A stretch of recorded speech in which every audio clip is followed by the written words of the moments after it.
ఓం శ్రీ గురుభ్యో నమ. ఓం హం హనుమతే నమ. సుందరకాండలోని శ్లోకాలను వరుసగా నేర్చుకుంటూ ఉన్నాం, అర్థాలతో సహా తెలుసుకుంటూ ఉన్నాం. హనుమంతుడు లంకని చేరడానికి నిశ్చయించుకుని సముద్ర లంఘనానికి ఉద్యుక్తుడవుతూ ఉన్నాడు. తన బలాన్నంతా కూడదీసుకుని మహేంద్రగిరి పర్వతంపై ఎగరడానికి సిద్ధంగా ఉన్నాడు.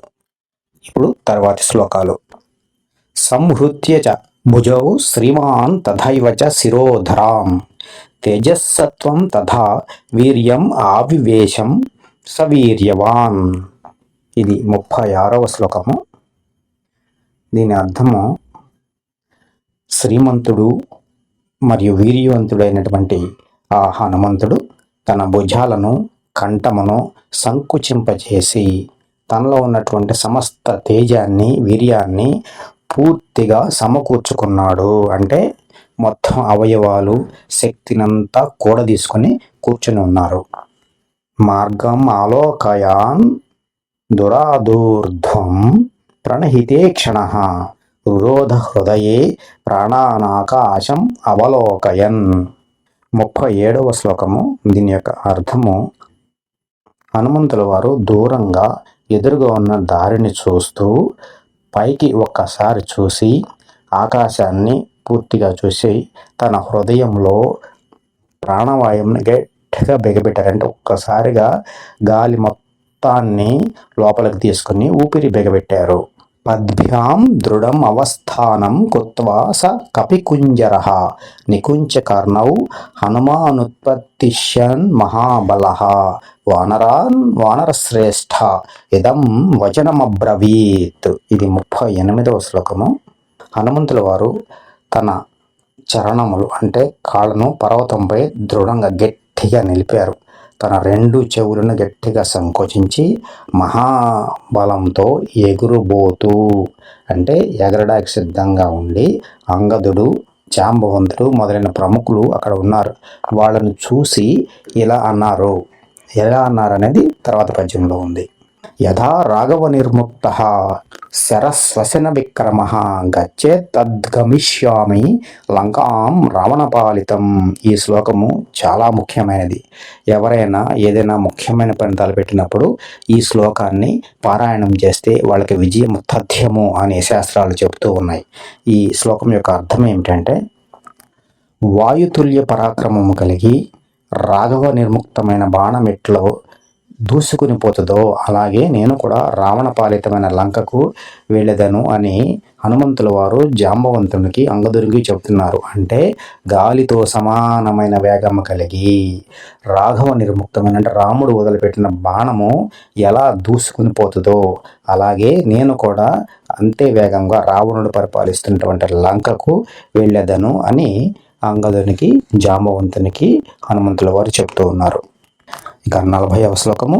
నహి ద్రక్ష్యామి యది తాం లంకాయాం జనకాత్మజాం అనేనైవ హి వేగేన గమిష్యామి సురాలయం. ఆ లంకయందు నేను ఒకవేళ సీతమ్మను కనుక్కొనలేకపోతే అదే వేగంతో నాకలోకానికి వెళ్ళిపోతాను అని చెప్తూ ఉన్నారు. నాకలోకము అంటే స్వర్గము. ఒకవేళ స్వర్గంలో సీతాదేవి ఉందేమో వెతకడానికి.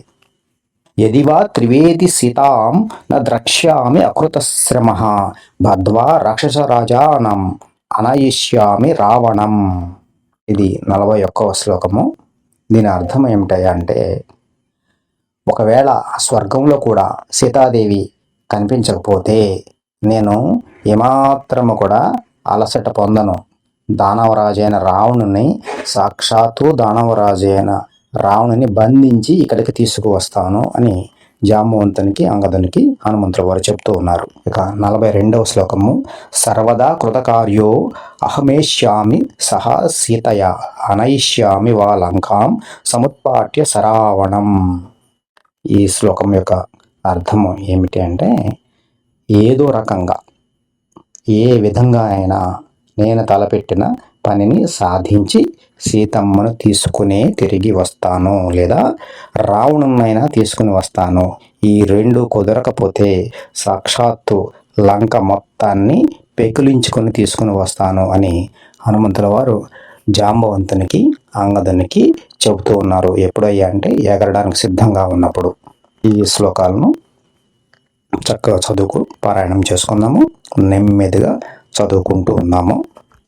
సంహృత్య చ భుజౌ శ్రీమాన్ తథైవ చ శిరోధరాం తేజస్సత్వం తథా వీర్యం ఆవివేశ స వీర్యవాన్ మార్గం ఆలోకయన్ దూర్ధ్వం ప్రణిహితే క్షణః రురోధ హృదయే ప్రాణా ఆకాశం అవలోకయాన్ పద్భ్యాం దృఢమవస్థానం కృత్వా స కపికుంజరః నికుంచ కర్ణౌ హనుమాన్ ఉత్పత్తిష్యన్ మహాబలః వానరాన్ వానరశ్రేష్ఠః ఇదం వచనమబ్రవీత్ యథా రాఘవ నిర్ముక్తః శరః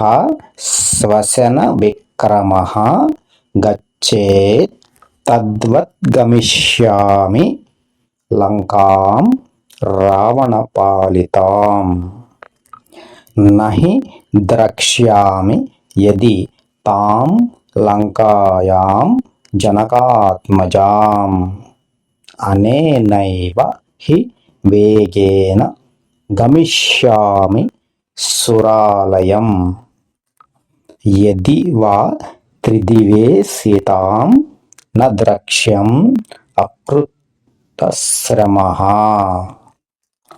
భద్వా రాక్షసరాజానాం అనయిష్యామి రావణం సర్వదా కృతకార్యో అహమేష్యామి సహ సీతయా అనయిష్యామి వా లంకాం సముత్పాట్య సరావణాం.